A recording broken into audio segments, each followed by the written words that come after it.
savaş insanları ayırıp bölmez. Ji bo hilbijardina sîviyekê Edarê ji heftekê kêmtir demma.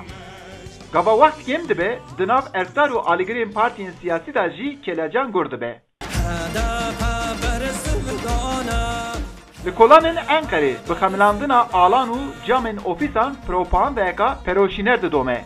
Lê ev kelecan di nav jûrên partiyên siyasî de jî vê yekê gelek baş dide der. Partiya Desthilat AKP helberê ofîsê xwe bi wêneyên namzedan û Serokkomar Recep Tayyip Erdoğan ve xemilandine. Dema qise dikin bi xwe bawerin. Dibêjin em ê vebir qezenc bikin. Diger me peyveke tê gotin ku neynika mirovan karewî ye. Yê girîn kes nînin. Biya me şansê namzedê me Mehmet Ushasekî gelek zêde ye.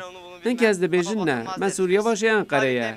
Na, sê cara namzediya xwe daniye. Em wîya nizanîn. Ji me re tecrübe lazim e. Yê ku vî karî bi edlî ne lazim e. Partiya Baş piştî ku kete parlemenê baweriyeka bihêz ana serwan da peyda bûye.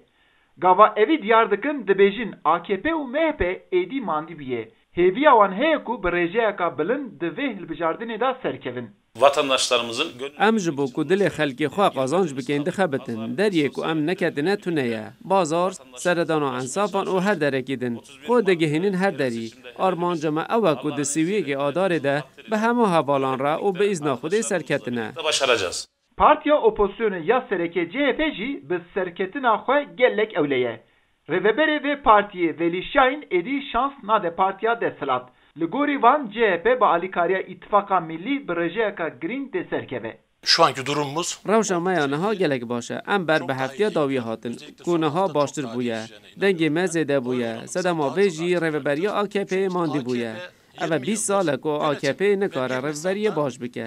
Yekî Nîsanê de vebir em ê serkevin. Bala alîgir û rêveberên HDP li gorî partiyên din zêde li Enqerê nîne. Lê ecziyeka wan ji AKP û serokê AKP û Serokkomarên Tirkiye Recep Tayyip Erdoğan heye. Li ber vî jî navnîşana dengê wan li Enqerê di rexê İttifaka Millî de dixuye. Herdem li ser HDP xewardanê xwe dikine. Ew jî dizanin ki HDP çiqa metne, çiqa gücîvî çiqase ew dizanin.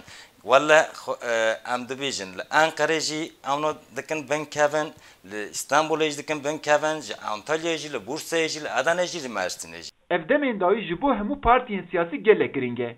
Hilbijêrên ku bêbiryarin ango hêr rexê xwe diyar nekirine. Hemû partiyên siyasî dixwazin dengê ew kesan vekişînin partiyên xwe. Eyüp Demir, Dengê Amerîka, Enqere.